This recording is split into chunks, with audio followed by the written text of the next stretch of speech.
Football মাঠে ইতিহাস গড়ার পর এবার নতুন ভূমিকায় দেখা যাবে ক্রিস্টিয়ানো রোনালদোকে।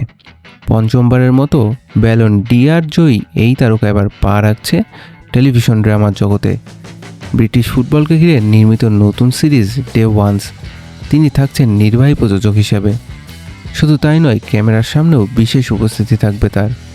এই প্রকল্পে রোনালদোর সঙ্গে যুক্ত হয়েছে আর্সেনাল ও ফ্রান্সের কিংবদন্তি থিয়েরি অ্যারি এবং হলিউডের জনপ্রিয় পরিচালক ম্যাথিউ ভন, যিনি কিংসম্যান সিরিজের নির্মাতা। চলিত বছর দুজনে মিলে প্রতিষ্ঠা করছেন ইউআর মার্ভে স্টুডিও। রোনালদো বলেছেন, এটি আমার জন্য দারুণ রোমাঞ্চকর একটি অধ্যায়। সামনে নতুন নতুন উদ্যোগের দিকে তাকিয়ে আছি।